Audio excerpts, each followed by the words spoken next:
वस्तुओं को देखें।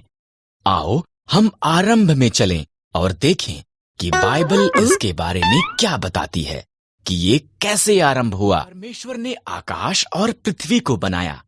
परमेश्वर ने अंधेरे को एक तरफ किया और कहा उजियाला हो। उसने उजियाले को दिन कहा और उसने अंधेरे को रात कहा। पहला दिन हो गया। ईश्वर ने ऊपर के पानी को नीचे के पानी से अलग करने के लिए एक अंतर बनाया। उसने उस अंतर को आकाश कहा। दूसरा दिन हो गया। उसने पानी को एक स्थान पर इकट्ठा किया और सूखी भूमि दिखाई दी। उसने सूखी भूमि को पृथ्वी कहा और इकट्ठे हुए पानी को समंदर कहा। तब उसने घास, अनाज के पौधे और पेड़ बनाए।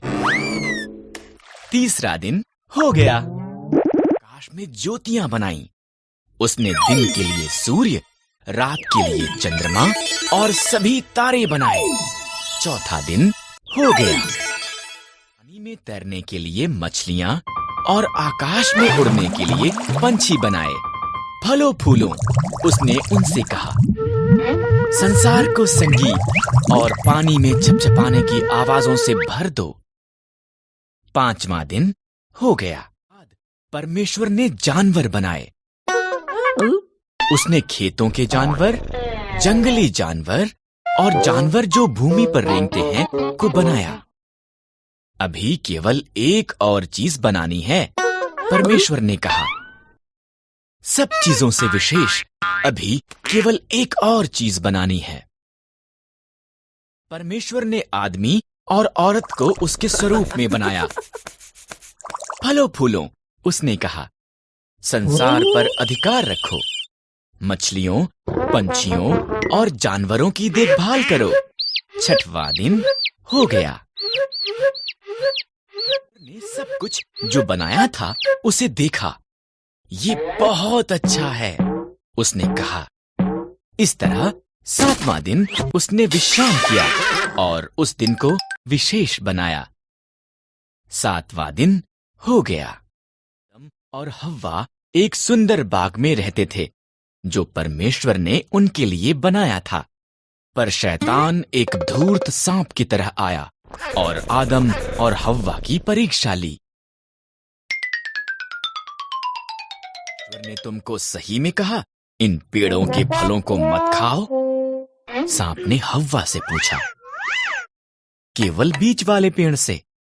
हव्वा ने जवाब दिया अगर हम इससे फल खाएं तो हम मर जाएंगे। मरोगे, सांप ने कहा। यहां पर एक कारण है कि क्यों परमेश्वर नहीं चाहते कि तुम इस पेड़ से खाओ। अगर तुम खाओगे तो तुम उसके जैसे बन जाओगे। जो वो जानता है तुम भी जानोगे।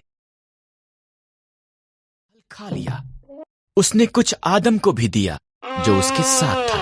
उसने भी इसे खाया और एकदम से उन्होंने वो जाना जो उन्होंने पहले कभी नहीं जाना था। जो वो जानते थे वो ये कि वो नंगे थे। उन्होंने अपने आप को ढकने के लिए पत्तों को जोड़ जोड़कर सिल लिया। उन्होंने पहले कभी भी डर और शर्म को महसूस नहीं किया था, इसलिए वो जानते थे कि कुछ गलत हुआ है। हव्वा, परमेश्वर ने आवाज दी। हम छिप रहे हैं। आदम ने कहा हम नंगे हैं। तुम इसलिए ये जानते हो क्योंकि तुमने उस पेड़ से खा लिया है। परमेश्वर ने गहरी सांस ली। तब आदम ने हव्वा को दोष दिया और हव्वा ने सांप को दोष दिया। सांप, तू पेट के बल चलेगा। एक स्त्री का पुत्र तुझे हराएगा। हव्वा, संतान पैदा करना कठिन होगा। आदम, अन्न उगाना मुश्किल होगा।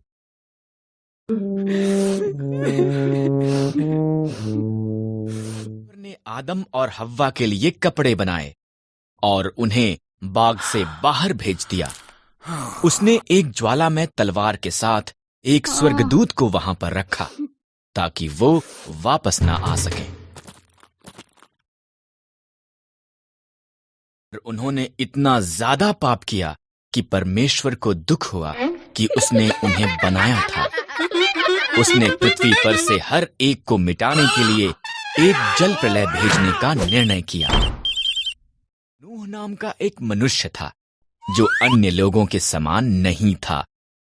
नूह ने परमेश्वर से प्रेम किया और उसके आज्ञा का पालन किया। परमेश्वर ने नूह और उसके परिवार को जल प्रलय से बचाने का निर्णय किया। नूह को जल प्रलय के बारे में सावधान किया। उसने उसे एक नीची छत, 3 कोठरियों, 1 खिड़की और 1 द्वार के साथ एक विशाल जहाज बनाने को कहा। आज्ञाकार ने नूह को प्रत्येक जानवर की किस्मों में 2-2 करके लेने को कहा, 1 नर 1 नारी। तब नूह, उसका परिवार और जानवर जहाज के अंदर गए।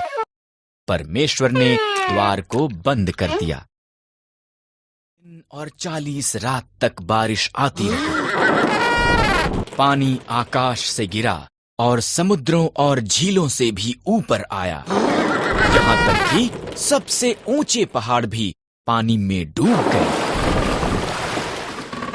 दौरान नूह, उसका परिवार और सभी जानवर बाढ़ के जल के ऊपर तैरते जहाज में सुरक्षित थे। परमेश्वर एक पल के लिए भी नूह को भूला नहीं था। ने हवा चलाई, पानी सूखने लगा। जहाज अरारात पहाड़ पर ठहर गया। नूह ने एक कबूतरी को भेजा। जब वो वापस नहीं आई तो वो जान गया कि अब सब सुरक्षित थे। सूख गई। परमेश्वर ने उन्हें बाहर आने के लिए कहा। उसने आकाश में एक इंद्रधनुष को वादे के रूप में रखकर कहा कि वो कभी भी पूरी पृथ्वी को जल प्रलय द्वारा दोबारा नाश नहीं करेगा।